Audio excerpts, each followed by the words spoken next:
Dan malam hari ini kita akan membahas tentang jangan menghakimi orang berdosa. Mari kita lihat satu kebenaran firman Tuhan yang terambil dalam Injil Matius pasalnya yang ke-9. Injil Matius pasal ke-9, mulai dari ayat yang ke-10 hingga ayatnya yang ke-13. Ketika Yesus duduk sehidangan di dalam sebuah rumah, banyak pemungut cukai dan orang berdosa datang dan mereka duduk sehidangan bersama Yesus dan murid-muridnya. Wah, dahsyat sekali Bapak Ibu Saudara. Ketika Yesus duduk sehidangan di dalam sebuah rumah, banyak pemungut cukai dan orang berdosa datang dan mereka duduk sehidangan bersama dia dan murid-muridnya. Nah, Bapak Ibu Saudara dan saya perlu mengetahui baik-baik, perlu menyadari betul baik-baik bahwa yang ditolak oleh Yesus, bahwa yang dibenci oleh Tuhan itu bukan manusia yang jatuh dalam dosa, melainkan yang ditolak Yesus, yang dibenci oleh Tuhan adalah dosa. Amin, Bapak Ibu Saudaraku terkasih dalam Tuhan. Ketika manusia berdosa datang kepada Yesus, maka Yesus menerimanya dengan sukacita. Tetapi Bapak Ibu Saudaraku terkasih dalam Tuhan, yang Yesus tolak, yang Yesus reject adalah dosanya. Bukan pribadi orang yang jatuh dalam dosa atau berbuat dosa. Karena Nats ini bilang jelas, ketika Yesus duduk sehidangan di dalam sebuah rumah, banyak pemungut cukai dan orang berdosa datang dan mereka duduk sehidangan bersama dia dan murid-muridnya. Ketika orang-orang Farisi melihat itu, mereka berkata kepada murid-muridnya, "Mengapa gurumu duduk sehidangan bersama para pemungut cukai dan orang berdosa?" Ketika Yesus mendengarnya, dia berkata kepada mereka, "Orang sehat tidak membutuhkan tabib, amin, melainkan yang sakit." Ayat 13. "Jadi pergilah dan pelajarilah apa yang dimaksud dengan hal ini. Aku menghendaki belas kasihan dan bukan kurban. Karena aku datang tidak untuk memanggil orang benar, melainkan orang berdosa ke dalam pertobatan." Jadi Bapak Ibu Saudaraku terkasih dalam Tuhan, perlu saudara dan saya ketahui bahwa Tuhan itu sangat membenci dosa. Sama-sama katakan dengan saya, yang dibenci Tuhan, belum semua, ada 2.000 jemaat Tuhan yang sedang bergabung, akan bisa terus bertambah lagi ketika saudara bagikan siaran langsung ini. Sama-sama katakan dengan saya, yang Tuhan benci, yang dibenci oleh Tuhan adalah dosanya. Jadi Tuhan tidak pernah membenci orang yang jatuh dalam dosa. Tuhan tidak pernah memarahi, menginginkan kematian orang berdosa.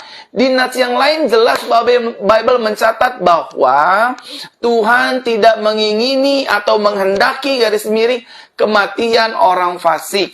Apa sih itu fasik? Fasik adalah dia sudah mengenal firman, dia sudah mendengar firman, dia sudah mengerti firman, tetapi dia dengan sengaja melakukan pelanggaran-pelanggaran, melakukan hal-hal yang melukai dan menyakiti hati Tuhan. Sudah tahu firman Tuhan berkata, jangan berzina, tetapi kita masih berzina. Firman Tuhan berkata, jangan ambil milik orang lain, tapi kita masih ambil milik orang lain. Uang orang lain, hak orang lain. Nah, yang dibenci Tuhan itu adalah perbuatannya itu, spiritnya itu, tetapi orangnya, pribadinya, Tuhan tidak menghakimi, bahkan Tuhan tidak mengingini kematian orang berdosa. Oleh karenanya, Bapak Ibu Saudaraku dikasih dalam Tuhan, perlu kita catat baik-baik malam hari ini, garis bawahi, tandai besar-besar, terang-terang bahwa, wah, ternyata yang dibenci Tuhan itu bukan orang berdosa, melainkan dosanya. Mungkin ada di antara sebagian orang yang berkata kepada saya, "Iya, tapi kan Pak, dia kan yang melakukan dosa." Benar, tapi Tuhan tidak menghakimi. Waktu Adam jatuh ke dalam dosa, Bapak Ibu Saudara, waktu Adam jatuh ke dalam dosa, Tuhan itu tidak menghakimi Adam. Tuhan itu tidak langsung membunuh Adam. Tetapi Tuhan melakukan tindakan pertamanya adalah dia mencari Adam. Dia tetap mengasihi Adam. Dia tetap memberikan pengorbanan pertama melalui kulit binatang untuk menutupi kemaluan, kesalahan, dan dosa-dosa dan pelanggaran Adam. Jadi saudaraku terkasih dalam Tuhan, apabila kita senang menghakimi orang, senang merendahkan orang, senang melihat kesalahan orang, senang membahas pelanggaran orang, maka kita sedang tidak menggambarkan benih Kristus dalam kehidupan kita. Nah, saudaraku terkasih dalam Tuhan, sekali lagi saya ingin sampaikan bahwa yang Tuhan benci adalah dosanya. Dosanya itu Tuhan benci. Kenapa Tuhan benci dengan dosa? Karena dosa merupakan penyimpangan dari standar Tuhan itu sendiri. Karena Tuhan itu sifatnya benar, kudus, suci, mulia, agung, tidak ada salah, tidak ada dusta. Nah, dosa ini sebaliknya, cemar, memberontak, tidak mau taat dengan Tuhan, dan lain sebagainya. Oleh karenanya, Bapak Ibu Saudara, Adam pada saat jatuh di dalam dosa diselamatkan oleh Tuhan. Amin. Bapak Ibu Saudaraku terkasih dalam Tuhan, dicari oleh Tuhan. Adam, di mana kamu?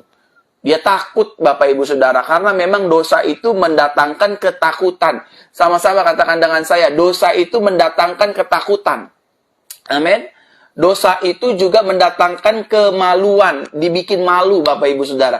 Tetapi puji Tuhannya, Bapak Ibu Saudaraku terkasih dalam Tuhan, seberat apapun dosa kita, seberat apapun pelanggaran kita, seberat apapun kesalahan kita, Tuhan selalu berinisiatif untuk mengampuni kita, untuk mengasihi kita, untuk menutupi segala pelanggaran kita, dan Dia menerima kita apa adanya. Mari pulang anakku, aku mengasihi hidupmu. Aku tahu hari-hari kemarin kau berbuat salah, engkau berbuat dosa, engkau melakukan pelanggaran dalam bisnis, dagang, usaha, pelayanan, keseharian kehidupan. Tetapi aku Tuhan, aku Yesus, menerima hidupmu apa adanya. Aku mengasihimu, aku menerimamu, aku sudah mati bagimu di atas kayu salib. Aku sudah menebus kesalahanmu dan pelanggaranmu, dan telah aku buang ke dalam jurang tubir laut yang dalam, sehingga semua kesalahan dan pelanggaran kita tidak diperhitungkan lagi oleh Tuhan.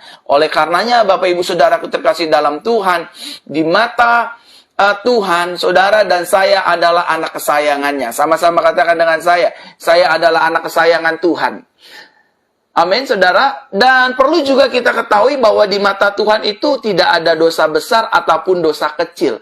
Ada ajaran-ajaran di luar sana, oh nggak apa-apa kalau ini dosa biasa kok, bukan dosa besar, dosa kecil. Di mata Tuhan, sin is still sin. Dosa tetap saja dosa, mau besar mau kecil, karena dosa Bible mencatat upahnya adalah kematian.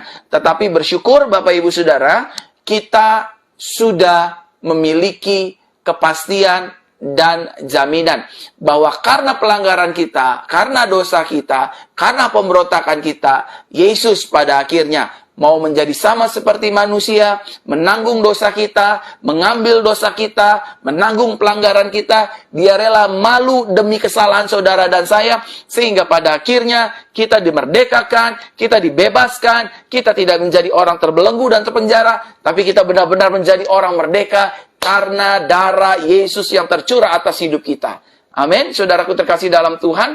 Nah, sebagai orang percaya, saudara pun dan saya tidak diperintahkan oleh Tuhan untuk menghakimi hidup orang lain. Sama-sama katakan dengan saya nggak boleh menghakimi hidup orang lain.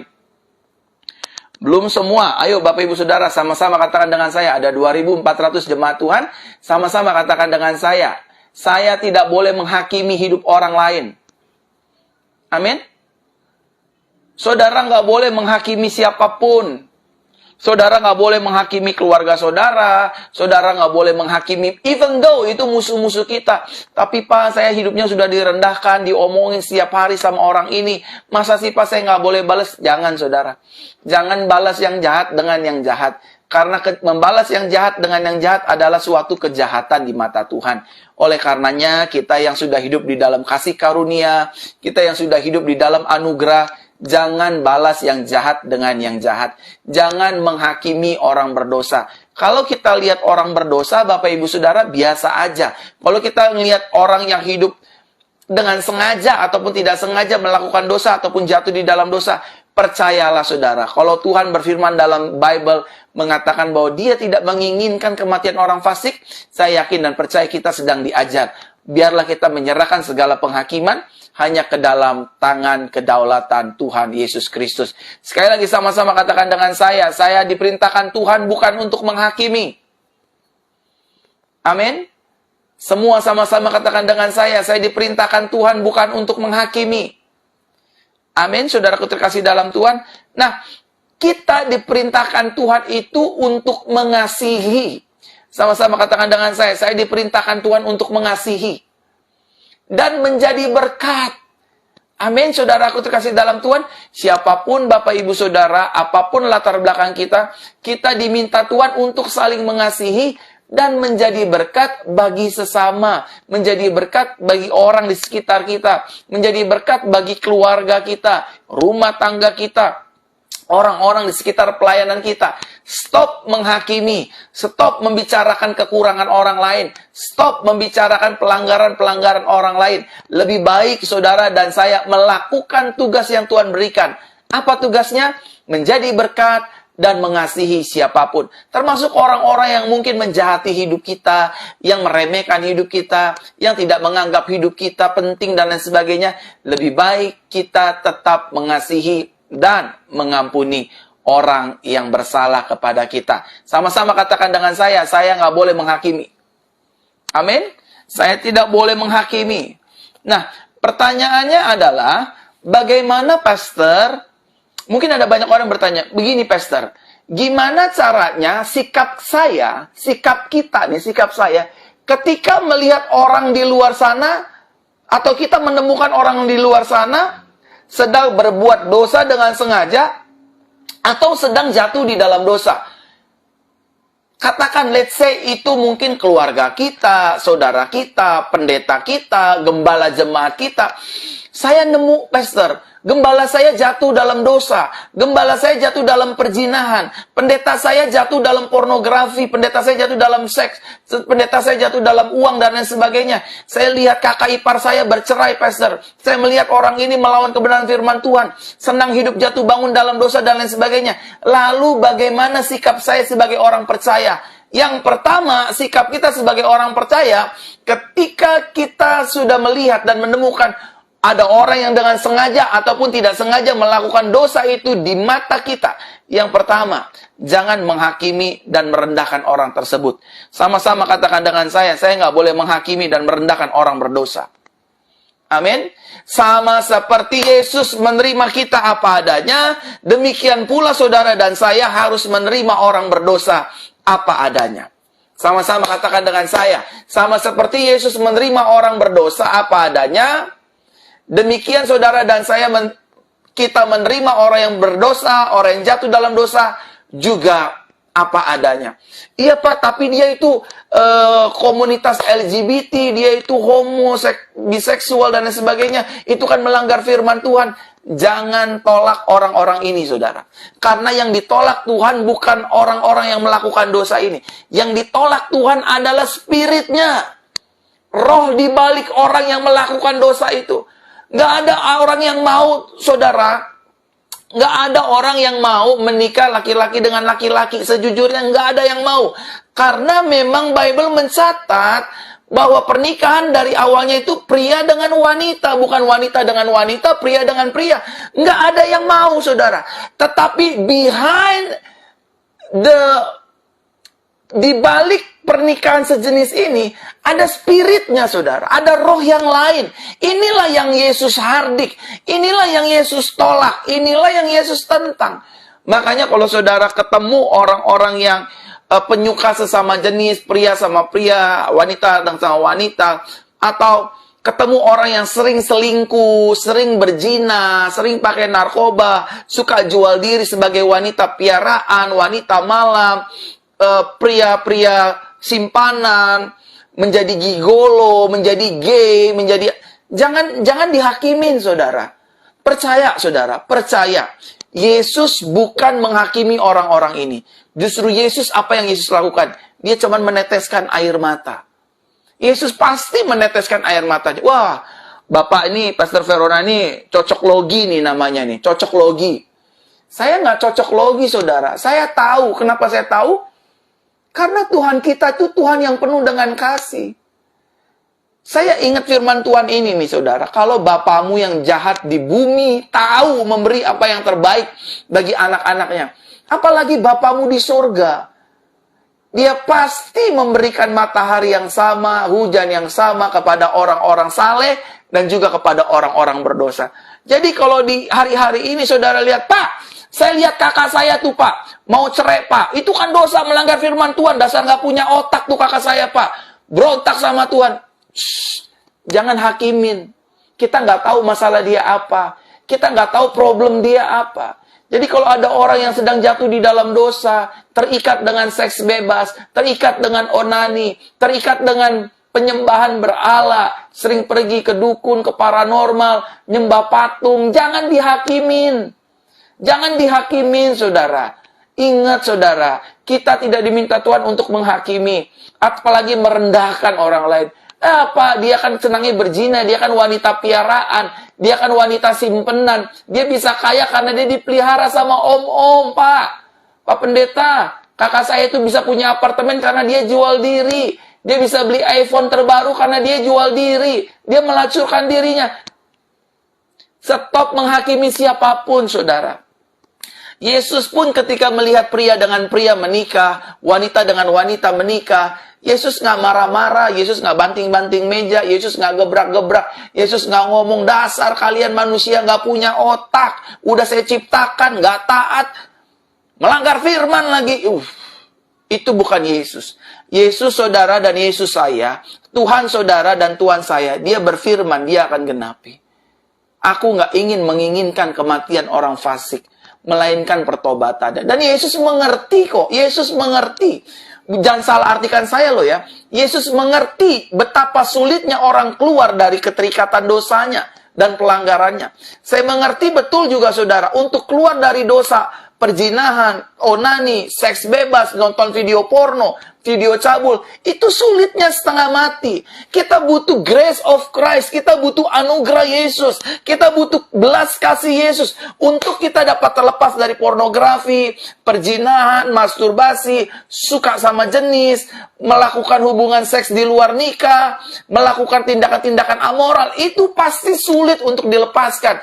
Tetapi kita menyadari, apabila anugerah Tuhan, kasih karunia Tuhan, kebaikan Tuhan turun atas hidup kita, maka semua roh ini akan dilepaskan dari kehidupan kita. Karena firman Tuhan jelas berkata, roh Kristus lebih besar daripada roh yang ada di seluruh muka bumi ini. Yang setuju katakan amin. Amin. Kalau hari ini saudara,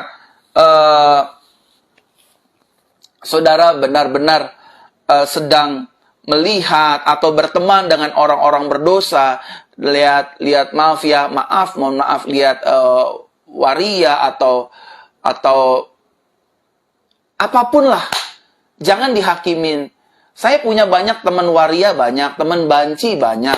Saya punya teman gay juga ada, saya punya teman homo juga ada, saya punya teman lesbian juga ada, saya punya teman wanita malam juga saya punya, Bapak Ibu Saudara. Bahkan Yesus jelas, Yesus duduk makan sama-sama. Yang Yesus tawarkan untuk pertobatan adalah belas kasihan. Bukan makian, bukan penghakiman. Sama-sama katakan dengan saya. Solusi Yesus untuk merubah hidup manusia adalah dengan cara memperkenalkan kasih Bapa. Memperkenalkan kasihnya yang sejati. Bukan dengan penghakiman, kamu pemungut cukai, kurang ajar, nggak punya otak, nggak tahu diri. Yesus justru sebaliknya. Pemungut cukai disayang Tuhan. Pelacur yang tertangkap berbuat zina disayang Tuhan. Kenapa Tuhan sayang mereka? Karena mereka adalah ciptaan Tuhan. Yang Tuhan tolak, yang Tuhan reject, yang Tuhan tidak terima adalah dosanya, spiritnya. Makanya Yesus berkata, kalau ada satu domba hilang, aku cari. Domba itu pasti dicari. Karena yang 99 sudah safe in Christ. Yang 99 sudah safe in His grace. Sudah aman dalam anugerahnya Tuhan. Sudah aman dalam genggamannya Tuhan. Nah, yang satu ini, yang tersesat, yang masih minum mabuk, yang masih berjudi, yang masih suka pukul istri, yang masih suka lawan suami, yang suka bohong dengan uang belanja, yang suka ambil uang orang lain, yang suka masih nonton-nonton video porno, yang masih suka onani, terikat. Yesus sayang Bapak Ibu Saudara. Yesus sayang kita semua. Jadi yang pertama, ketika kita melihat orang yang hidup dalam dosa, jangan dihakimi dan jangan direndahkan. Yang kedua, bagaimana sikap kita jika kita melihat dan menemukan orang yang sedang berbuat dosa atau sedang jatuh di dalam dosa. Yang kedua, yang Tuhan ajarkan bagi hidup saya untuk saya bagikan kepada jemaat Tuhan di malam hari ini adalah kita menegur orang tersebut dengan kasih di waktu yang tepat. Sama-sama katakan dengan saya. Saya harus menegur orang yang sedang berbuat dosa atau orang yang sedang jatuh dalam dosa dengan kasih. Catat garis bawahi. Saya harus menegur orang yang sedang jatuh dalam dosa dengan kasih di waktu yang tepat. Ingat loh ya, menegur, bukan memarah-marahi, bukan merendahkan, bukan memaki, apalagi menghakimi. Kalau kita melihat anak kita jatuh dalam seks bebas, tegurlah dengan kasih, dengan cara dan waktu yang tepat. Saudaraku terkasih dalam Tuhan, ketika hidup saya terikat dengan salah satu ketidakbenaran firman Tuhan, Tuhan tidak hukum saya, Tuhan tidak matikan saya, Tuhan tidak buang saya, Tuhan tidak reject saya, tetapi Tuhan menegur saya dengan kasih-Nya yang lembut di waktu yang tepat. Oleh karenanya, saudara, saya minta maaf di hampir seluruh sosial media saya atau di sepanjang seluruh di semua status bio saya, biografi saya pasti akan menulis, saya adalah produk dari kasih karunia Yesus. Saya adalah produk dari kasih karunia Yesus. Yesus menegur kesalahan saya, Yesus menegur pelanggaran saya, Yesus menegur dosa saya dengan kasih dan waktu yang tepat. Saudaraku terkasih dalam Tuhan. Nah, kalau kita melihat suami kita selingkuh, istri kita selingkuh, suami kita tidak jujur, anak-anak kita pakai narkoba, anak-anak kita pacaran sama orang gak seiman, anak-anak kita terikat narkoba, terikat seks bebas, anak-anak kita kecanduan onani, anak-anak kita kecanduan masturbasi, kita sudah menikah tapi masih senang lihat perempuan lain, kita sudah menikah tapi masih senang lihat laki-laki lain, masih chatting-chatting gak jelas, WA-WA gak jelas, temenan-temenan gak jelas sama orang di sosial media yang kita gak kenal. Habis saya bosan Pak Pendeta, suami saya kasar, untuk menghibur diri saya, ya akhirnya saya coba chatting-chatting sama laki-laki lain deh tiap malam. Saya coba chatting-chatting sama perempuan lain lah setiap malam karena saya bosan sama istri saya bosan sama suami saya. Saudara, kalau saudara menemukan orang-orang seperti ini, jangan marahi mereka, jangan maki-maki mereka, jangan rendahkan hidup mereka. Terima mereka apa adanya. Yang kedua, saudaraku terkasih dalam Tuhan, tegurlah mereka, tetapi tegur dengan kasih di waktu yang tepat. Sama-sama katakan dengan saya harus menegur orang yang jatuh dalam dosa. Saya harus menegur orang yang hidup di dalam dosa dengan kasih dan di waktu yang tepat. Karena ada banyak orang sudah menegur dengan kasih, kenapa ujungnya jadi tetap marah? Kenapa ujungnya masih tetap melakukan dosa yang sama? Kenapa ujungnya masih tetap dia membantah, membangkang, memberontak? Karena waktunya nggak tepat, saudara. Carilah, mintalah sama Tuhan, hikmat Tuhan, kapan saya harus sampaikan bahwa kamu nggak boleh melakukan hubungan seks di luar nikah. Kamu nggak boleh selingkuhi suami kamu. Kamu nggak boleh selingkuhi istri kamu. Karena ketika kamu selingkuh, kamu sedang membuat hancur hati pasanganmu. Kamu sedang menjadi panutan yang tidak baik dan benar bagi anak-anakmu. Bahkan kamu sedang menyerahkan dirimu kepada lingkaran setan. Tapi ini benar, saudara. Statement ini benar, nasihat ini benar. Cuma kalau waktunya nggak tepat akan jadi bumerang bahaya. Kenapa banyak nasihat istri sering tidak diterima sama suami? Sebaliknya juga gitu. Kenapa nasihat suami seringkali tidak diterima sama istri-istri? Kenapa nasihat orang tua seringkali tidak diterima sama anak-anaknya? Udahlah mama jangan banyak omong. Papa jangan banyak omong. Urus diri masing-masing. Kenapa koko sama adik gak bisa saling menasehati? Sebenarnya bukan tidak bisa saling menasehati. Nasihatnya udah baik. Tegurannya dengan kasih. Cuman yang ketiga, waktunya gak tepat. Kalau waktunya nggak tepat, mau sebaik apapun nasihatnya, mau sebesar apapun kasihnya dalam menegur, kalau waktunya nggak tepat, pasti pecah, pasti rusak, pasti ditolak, pasti dianyepin. Jadi kalau kita ketemu orang yang jatuh dalam dosa, orang yang bersalah, orang yang melakukan perzinahan dan lain sebagainya, orang yang melukai hati Tuhan, jangan langsung bertobat lo ke gereja lo, nanti Tuhan hukum lo, nanti Tuhan kutuk. Orang seperti ini diginiin, makin kabur, saudara. Makin kabur. Saudara ingat gak? Satu kali ada murid Yesus bernama Simon Petrus. Apa yang Petrus buat sama Yesus? Dia melakukan pelanggaran, dia melakukan dosa. Dia menyangkal Yesus sebanyak 3 kali. Dia menyangkal Yesus sebanyak 3 kali. Dia sangkal, kamu murid Yesus? Bukan. Kamu murid Yesus? Bukan. Kamu murid Yesus? Bukan, demi Tuhan gue gak kenal siapa itu Yesus. Bahkan dia bersumpah dan mengutuki Yesus loh, saudara. Tetapi apa Yesus langsung tiba-tiba bilang, Petrus, udah 3 tahun kamu ikut saya, kamu nyangkal aku, gak ngakuin aku. Dasar gak punya otak, murid kurang ajar. Jadi batu kamu. Yesus menunggu dan menanti waktu yang tepat. Kapan? Ketika Petrus kembali menjadi seorang nelayan. Tadinya dia ditetapkan Yesus menjadi penjala manusia.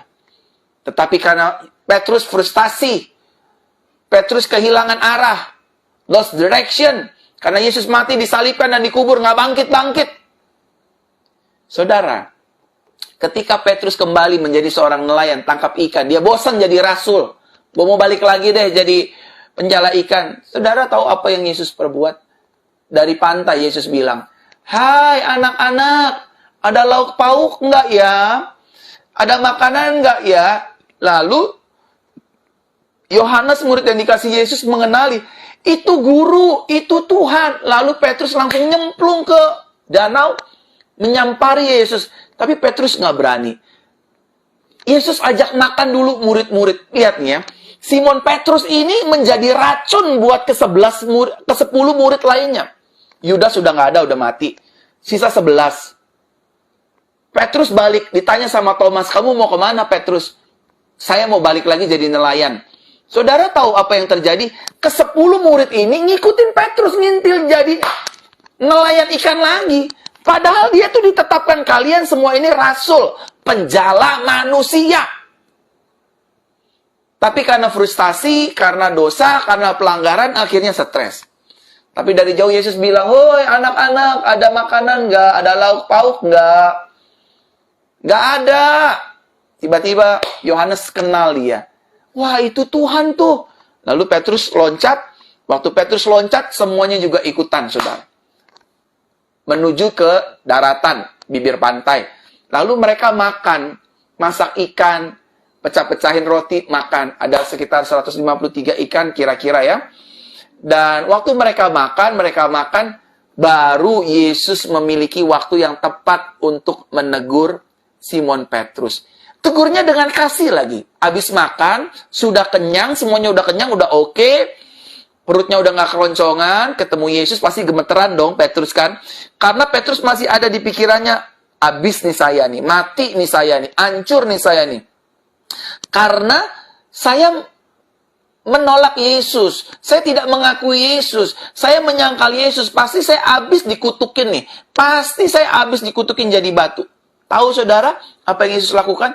Yesus menegur Petrus dengan kasih di depan murid-muridnya. Dia berkata dengan lembut, Petrus, apakah kamu mengasihi aku lebih daripada semuanya ini? Petrus shock dong. Dia nyangkal Yesus 3 kali, ditanya sama Yesus juga 3 kali. Guru, Tuhan, engkau tahu isi hatiku. Aku mengasihimu. Lagi Yesus berkata, Petrus, apakah engkau mengasihi aku? Guru, engkau tahu bahwa aku mengasihi kamu. Yang pertama, beri makan anak domba. Yang kedua, gembalakanlah domba. Yang ketiga, Yesus tanya lagi, Petrus, apakah engkau mengasihi aku? Gembalakanlah domba-dombaku. Hebat Yesus. Hebat Yesus. Shalom Inggris, selamat datang di live Kabar Baik. Yesus kita hebat. Waktu kita jatuh dalam dosa, waktu kita melakukan pelanggaran, waktu kita melukai hati Tuhan, waktu kita melukai hati suami, hati istri, Yesus gak langsung tegur kita. Yesus cari waktu yang tepat, Yesus akan ingatkan semua kebaikannya. Sehingga kita pada akhirnya, Tuhan, ampuni aku orang yang bersalah ini. Aku adalah produk kasih karunia Tuhan. Saudara nih, saya mau kasih tahu ya. Saya itu kalau baca tulisan grace, ada tulisan grace, anugerah, atau tulisan kasih karunia, pasti itu saya tertunduk malu dan terdiam. Karena Tuhan kasih saya big mirror gitu. Kaca besar, yang dimana kaca itu tulisannya grace, anugerah, kasih karunia. Wah, saya ini produk kasih karunia. Jadi saya nggak berani hakimin siapapun. Ya, sebagai manusia pasti ada rasa marah, tapi saya nggak berani menghakimi. Saya nggak berani menghakimi. Karena semua dosa saya pun sudah dibuang oleh Yesus ke dalam jurang tubir laut yang dalam. Semua pelanggaran saya pun sudah dibuang oleh Yesus ke dalam jurang tubir laut yang dalam. Sehingga Yesus tidak ingat-ingat kesalahan saudara dan kesalahan saya. Yang kedua, menegur orang tersebut dengan kasih di waktu yang tepat. Yang ketiga, pertanyaannya adalah, bagaimana sikap kita jika kita melihat dan menemukan orang yang sedang berbuat dosa atau sedang jatuh di dalam dosa?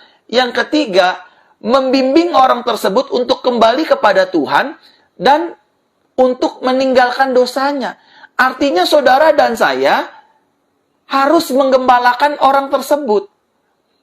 Harus mendampingi orang tersebut. Kalau kita ngelihat kokoh kita melakukan seks di luar nikah sama pacarnya hamil duluan.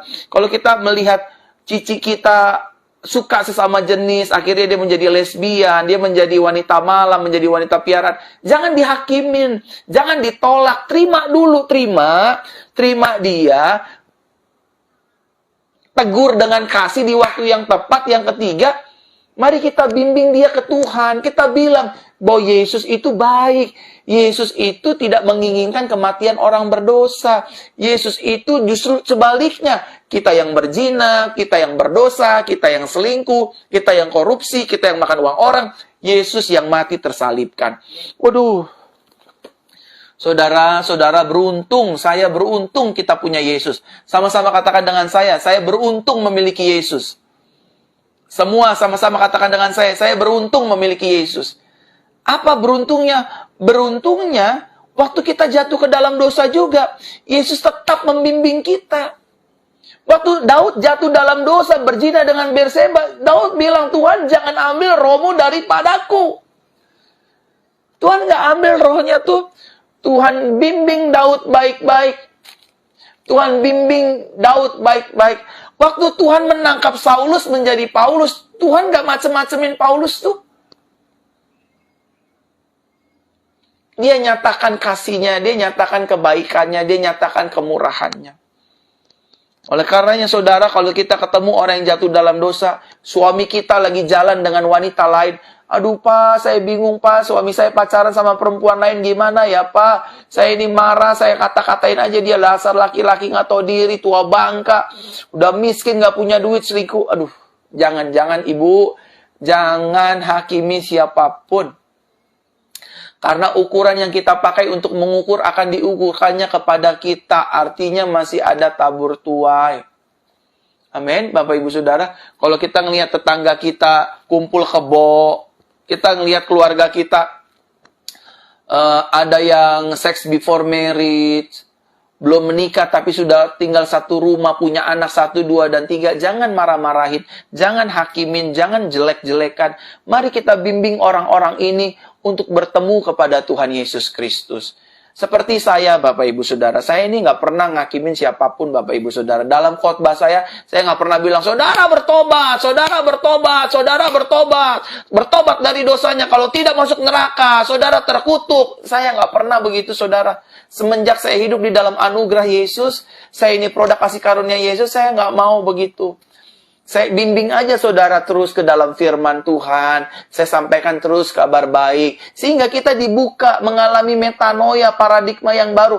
Kok saya jahat, Tuhan masih mengasihi saya ya? Kok saya hidup dalam dosa, Tuhan masih mau mengampuni saya ya? Kok saya masih kasar sama suami, kenapa Tuhan masih sayang sama saya? Kenapa Tuhan baik, Tuhan baik, Tuhan baik sama saya? Kenapa Yesus baik sama saya? Karena kita anak kesayangannya. Yang kedua, Yesus nggak mau kita binasa, digebugin, dihancurin sama setan di neraka. Yesus nggak mau. Makanya Yesus yang menjamin. Udah deh, biar aku aja yang mati karena dosamu. Udah deh, kamu yang selingkuh, biar aja aku yang ditombak lambungnya. Udah dah, kamu yang menjadi homo, kamu yang jadi lesbian, biar aku yang tanggung semua darahnya. Supaya melalui darahku kamu dipulihkan, diampuni, disucikan, dikuduskan, dan masuk dalam kerajaan sorga untuk selama-lamanya. Yang setuju katakan amin. Lagi-lagi saya bilang kita beruntung punya Tuhan seperti Yesus. Ada banyak orang di luar sana untuk mencari sorga, berlomba-lomba mencari sorga. Dengan cara kebaikan, amal, ibadah, nggak bisa. Nggak bisa. Tapi kita, saudara, yang nggak melakukan kesalehan, yang nggak melakukan firman, yang nggak melakukan amal ibadah, tiba-tiba disambangi, disamperi oleh Yesus. Dia bilang begini sama kita, aku mengampuni hidupmu, aku mengasihi hidupmu, aku mau membimbing hidupmu ke rumah Bapa yang kekal. Dengan Injil anugerahku, engkau akan diselamatkan. Yang setuju katakan amin. Yang terakhir Bapak Ibu Saudara, pertanyaannya yang keempat, bagaimana sikap kita jika kita melihat orang yang sedang berbuat dosa atau sengaja hidup di dalam dosa? Yang terakhir, mari kita doakan orang tersebut. Kita doakan orang-orang yang jatuh dalam dosa. Kalau kita lihat suami kita jatuh dalam perzinahan, jangan dimarahin. Doakan, Tuhan, aku berdoa, suamiku pasti disembuhkan, pasti dijauhkan dari perempuan malam, dijauhkan dari perselingkuhan. Tuhan, aku berdoa buat anak-anakku yang hidupnya kumpul kebo, yang hidupnya sesuka sesama jenis. Anakku jatuh dalam dosa seksual sesama jenis. Aku berdoa ya Tuhan. Percayalah saudara, ketika kita berdoa, mukjizat itu nyata. Ketika kita berdoa, Tuhan itu mendengar. Ketika kita berdoa, ada kuasa di balik kuasa doa kita. Dan kita hanya tinggal menanti dan menunggu waktunya Tuhan untuk menjawab doa kita. Di dalam waktu dan kehendaknya. Amin. Kalau hari-hari ini, kalau kita lihat suami kita kasar, istri kita kasar, ayo kita doakan orang itu. Ya tapi saya udah doakan Pak, saya capek Pak, doain dulu. Nggak apa-apa Bu. Nggak apa-apa. Kita tetap doakan istri kita tetap doakan anak-anak kita tetap doakan orang-orang yang jatuh dalam dosa. Nah, saya masuk Bapak Ibu Saudara lagi ke inti pembahasan kabar baik di malam hari ini. Saya yang simpel-simpel aja bahasnya Bapak Ibu Saudara. Yang penting kita mengerti, kita jelas, kita bisa mengaplikasikan, mempraktekannya dalam keseharian kehidupan kita. Yang kedua pertanyaannya, mengapa sih Pastor saya nggak boleh menghakimi orang yang sedang berbuat dosa atau orang yang jatuh dalam dosa?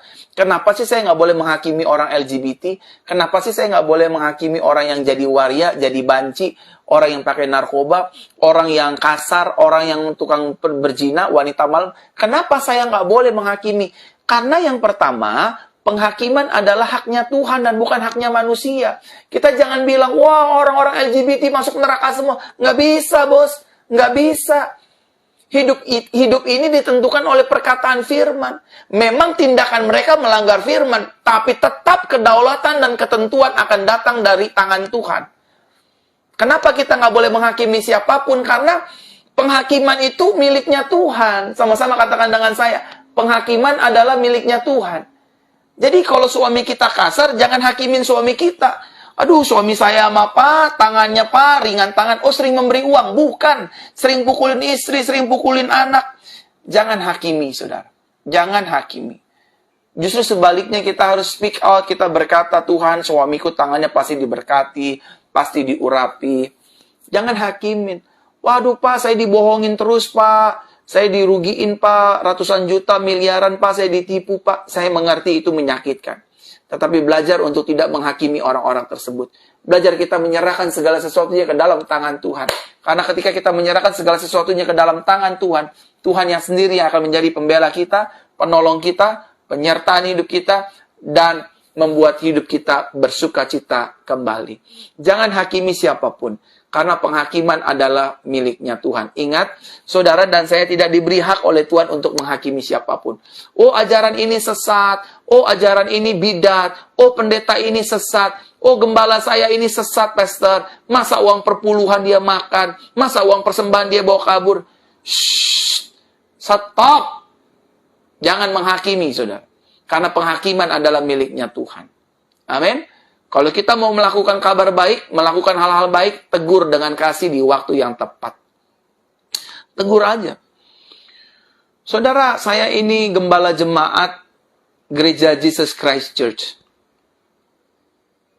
Gereja kami punya fondasi Holy Spirit and Grace. Artinya, kuasa dan anugerah. Nah, satu kali ada seorang hamba Tuhan jatuh dalam perzinahan, saudara. Jatuh dalam perzinahan, akhirnya dia keluar dari gereja ini, akhirnya dia mengalami konsekuensi manusia, dihina, direndahkan, dijelekkan, dan lain sebagainya. Orang ini hampir mau bunuh diri. Bayangkan sekelas pendeta yang sudah melayani sebagai seorang pendeta, bertahun-tahun, belasan tahun, puluhan tahun, jatuh dalam perzinahan dengan perempuan. Dia melakukan perzinahan, dan dia telepon saya, dan dia berkata, saya ingin bunuh diri, pastor, karena saya melakukan perzinahan dan sudah diketahui oleh orang banyak. Dan saya sangat malu sekali, saya sangat hancur sekali reputasi saya dan sebagainya. Saya nggak menghakimi, saudara. Saya bilang sama dia, tunggu saya di Jakarta, saya akan pulang, nanti kita ketemu. Saudara, di saat banyak gereja tidak terima orang ini, saya oleh karena anugerah Tuhan. Saya bilang sama Tuhan, Tuhan saya mau terima orang ini. Sama seperti Tuhan menerima hidup saya apa adanya. Aku terima pendeta ini apa adanya. Saudara, tahu apa yang terjadi? Saya dicemooh oleh banyak orang. Saya diomongin oleh banyak orang. Wah, Pastor Verona melegalkan perzinahan. Pastor Verona menerima pendeta-pendeta yang jatuh dalam perzinahan. Pastor Verona menerima orang-orang berdosa. Pastor Verona gerejanya menerima orang-orang yang bercerai hidup. Pastor Verona begini, begitu, begini. Bos, Yesus datang ke dalam dunia untuk mencari mereka yang terhilang dan tersesat. Yesus nggak cari orang benar. Yang Yesus kehendaki adalah belas kasihan dan bukan kurban. Saya nggak lagi sedang kompromi dengan perzinahan dosa orang ini. Saya nggak sedang lagi kompromi dengan dosa perceraian orang ini. Tetapi saya bertanggung jawab atas setiap jiwa-jiwa. Itu yang Yesus ajarkan kepada saya. Verona, kamu selamatkan jiwanya, aku akan selesaikan dosanya. Jadi saya menegur orang-orang ini di waktu yang tepat. Meskipun pada akhirnya mungkin orang yang kita tolong tidak berterima kasih, melupakan kita, meninggalkan kita. Ingat, itu bukan bagian kita. Bagian kita, kata firman Tuhan, ada yang menabur dan juga ada yang menuai. Jadi mungkin bagian saya hanya menabur, menerima apa adanya orang-orang yang jatuh dalam dosa. Bahkan di gereja saya pun juga, saya nggak mau ngerti pemusiknya mau pemain nightclub ke, pemain bar ke, saya nggak mau tahu. Yang saya tahu satu, Yesus mengasihi. Dan di dalam Yesus kita pasti diubahkan. Di dalam Yesus kita pasti diubahkan menjadi ciptaan yang baru. Jadi saya nggak mau menghakimi. Karena penghakiman adalah haknya Tuhan. Amin. Yang kedua, setelah ini saya akan berdoa. Mengapa kita tidak boleh menghakimi orang yang sedang berbuat dosa atau orang yang jatuh dalam dosa? Karena yang kedua alasannya, hidup kita pun tidak dihakimi oleh Tuhan. Saudara jatuh dalam dosa pun Tuhan tidak menghakimi saudara loh. Saudara kasar sama suami saudara, Tuhan nggak hakimi saudara loh. Saudara kasar sama istri, bohongin istri, saudara nggak hakimin saudara loh. Jadi jangan hakimin orang lain karena kita tidak dihakimi oleh Tuhan. Makanya saya selalu bilang, saya adalah produk dari kasih karunia Tuhan. Jangan deh hakimin orang lain, karena kita pun Tuhan nggak hakimin kita kok. Ini ada 2.700 jemaat yang menyaksikan siaran langsung ini. Berapa kali Bapak Ibu Saudara sehari melakukan kesalahan, pelanggaran, baik suami terhadap istri, istri terhadap suami, orang tua terhadap anak, anak terhadap orang tua? Amin. Ada yang selingkuh, ada yang berzina, ada yang macam-macam, dan lain sebagainya. Berkali-kali kita jatuh dalam dosa, berkali-kali kita jatuh dalam kesalahan, berkali-kali kita jatuh dalam pelanggaran, berkali-kali kita sering melukai hati Tuhan.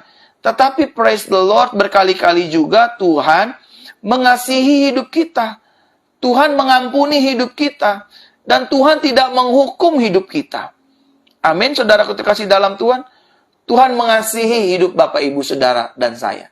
Jangan menghakimi siapapun. Kalau ada orang jatuh dalam dosa,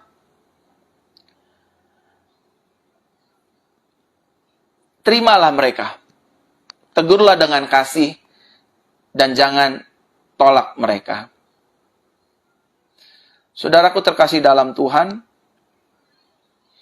kalau hari-hari ini, saudara nih yang ada di Jakarta nih ya, saudara yang ada di Jakarta, dengerin saya baik-baik. Kalau saudara ada di Jakarta nih, Pastor, saya ini seorang pelayan Tuhan yang jatuh dalam perzinahan. Pastor, saya ini seorang pelayan Tuhan, hamba Tuhan yang jatuh dalam dosa ini dan itu. Saya sudah ditolak sama gereja saya sudah dikeluarkan dari gereja saya malu memiliki saya. Saya cuma mau bilang nih, saya Pastor Verona, gembala jemaat Jesus Christ Church. Saudara datang saja ke gereja penggembalaan saya. Mari melayani bersama-sama dengan saya. Bukan karena nggak ada pelayan Tuhan. No. Kalau saudara ditolak, diusir dari gereja saudara, karena saudara jatuh dalam dosa, datang aja ke gereja saya. Saya akan gembalakan saudara. Tuhan akan pakai saya untuk memulihkan hidup Bapak Ibu Saudara. Kalau Bapak Ibu Saudara jatuh dalam perzinahan, jatuh dalam dosa, saudara berat hidup dalam dosa, terus saudara ditolak sama keluarga, ditolak sama gereja, ditolak sama orang sekitar Bapak Ibu Saudara. Kalau saudara mungkin, saya lesbian, pastor, saya homo, saya biseksual, saudara datang saja ke gereja penggembalaan saya. Jesus Christ Church, saya gembala sidangnya, saya gembala jemaatnya. Saya terima diri saudara apa adanya. Sama seperti Yesus menerima saya apa adanya, demikian saya menerima hidup saudara apa adanya. Kenapa saya melakukan ini? Karena Yesus pun tidak menghakimi saya. Yesus tidak pernah membuang saya. Oh, berarti Pastor Fernand sering hidup jatuh bangun dalam dosa dong? Saudara bisa tanya istri saya. Instagramnya Prince Mega Wista Sim. Saudara bisa tanya, saudara juga bisa tanya pendeta-pendeta di gereja penggembalaan saya. Ada Pastor Michelle mungkin yang menyaksikan siaran langsung ini. Ada pastor-pastor GCC lainnya. Saya selalu menyambut dan menerima orang-orang yang hidupnya hancur, hidupnya jatuh dalam dosa, hidupnya sudah nggak berarti. Selamat datang di gereja kasih karunia-Nya Tuhan. Amin, saudara. Kiranya ibadah kabar baik, pesan kabar baik malam hari ini menjadi berkat bagi kita bersama semua.